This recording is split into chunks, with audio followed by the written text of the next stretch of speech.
The Blackjack Buffet boss, J.B. Pritzker, leading protests in Illinois for Saturday's No Kings March during the day. But by night, the real agitators in his state came out to play, causing chaos outside that ICE facility near Chicago. At least 30 protesters arrested for rioting. President Trump's not giving up on restoring order, vowing to save Democrat cities. He says San Fran's next and is toying with the I word to get it done.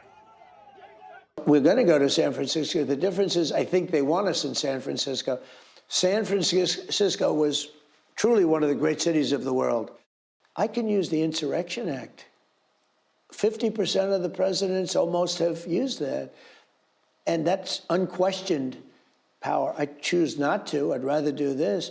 But I'm met constantly by fake politicians. Our cities that are Democrat-run, exclusively just about, are unsafe cities. They're a disaster. And I'm going to save the city. Speaking of San Francisco, billionaire Salesforce CEO Marc Benioff caving to the left, issuing an apology after suggesting that President Trump should send National Guard troops to San Francisco. What's up with this guy, Greg?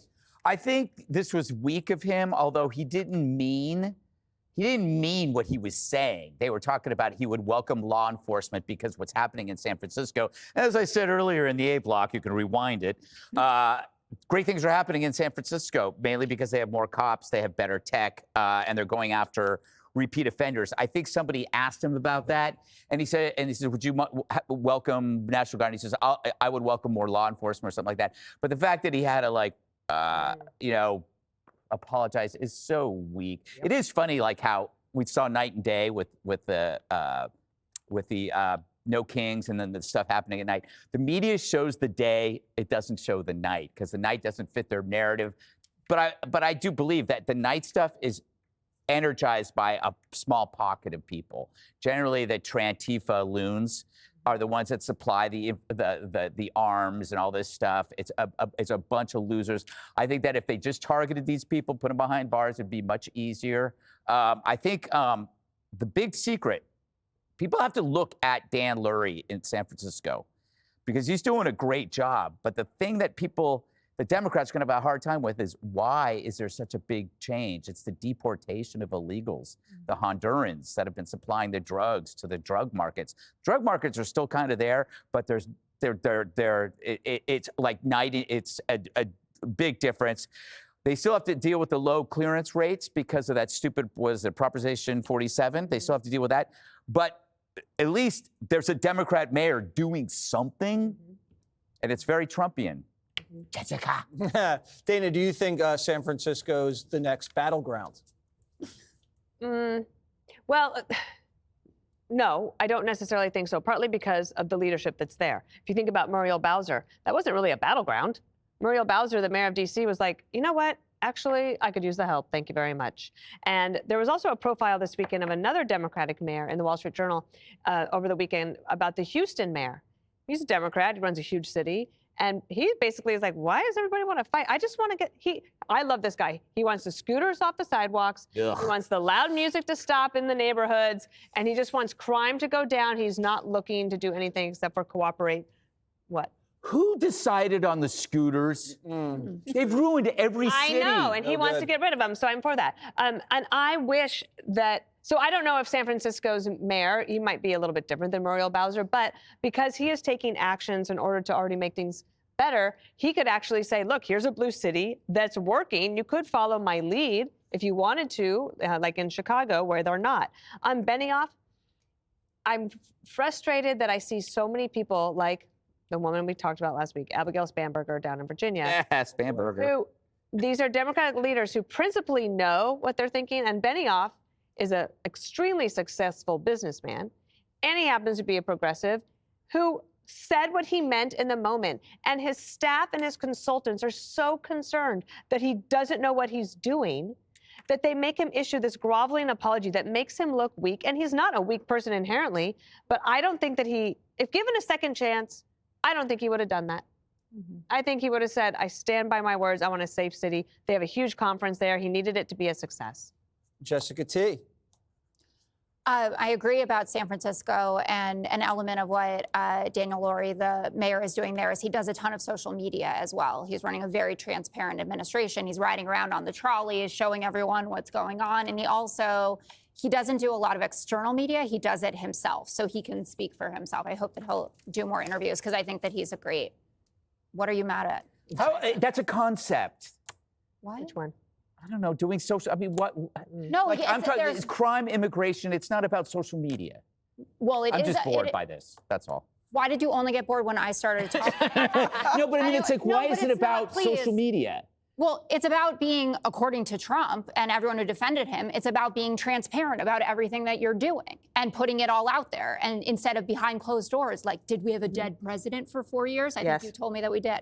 Yeah, we did. Anyway, so I get it. Obviously, the agitators at night, it looks very different than what's going on during the day. But you still are not going to change the fact that majorities of Americans oppose deploying the National Guard and that Donald Trump is double digits underwater on immigration. And 60 Minutes had two interviews that I think are really important in this discussion. The first with NYU law professor and the co-editor of Just Security, Ryan Goodman, who talked about the hundreds of lawsuits filed against the government that they've sifted through. They found over 35 cases in which the judge specifically said what the government is providing is false information, including false sworn declarations time and again. And that's coming up in a lot of these rulings, that what the Trump administration is saying is, quote unquote, untethered to the facts.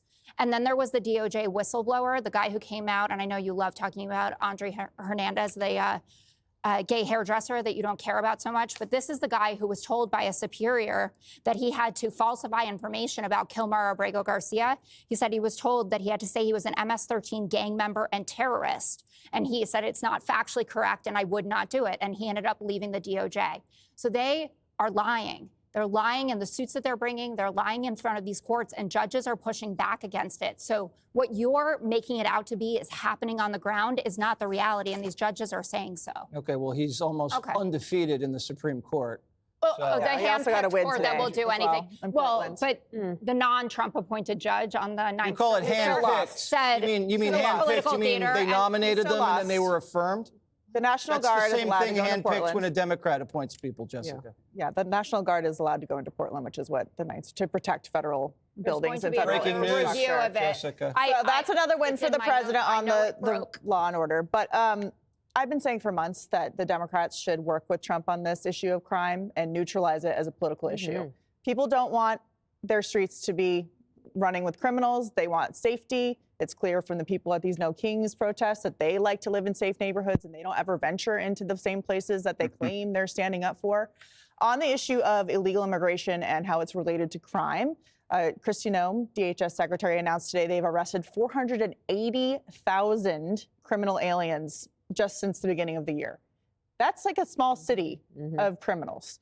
So it really proves the point that for years we've been told that illegal immigration has nothing to do with crime, when in fact we are finding out that it's actually the undercurrent of a lot of this violence that is happening in New York and Chicago. And we've actually known this dirty secret for a long time, but Democrat politicians were willing to say, it's okay, nobody really cares about the inner city. We're just gonna allow this crime to happen. Someone's getting a kickback. There's a lot of corruption happening. And they've allowed it to go on and on. Now the administration is taking care of it.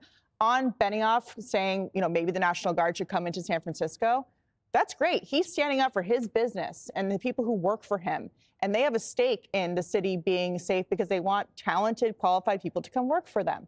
However, when it comes to the left, Trump is saying, we're not only going to protect people who work in high tech and who are making a lot of money and who are participating in commerce in the country, we're going to protect everybody. Whether you're rich and you have a good job, or whether you're poor and you're living on a street where the criminal has been running the show for decades. We are standing up for everybody. We want to make everyone safe. And that's why he's taking on all these big city Democrats who just seem to want to protect certain people in their cities, but not everybody.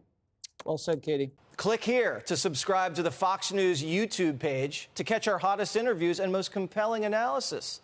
You won't get it anywhere else.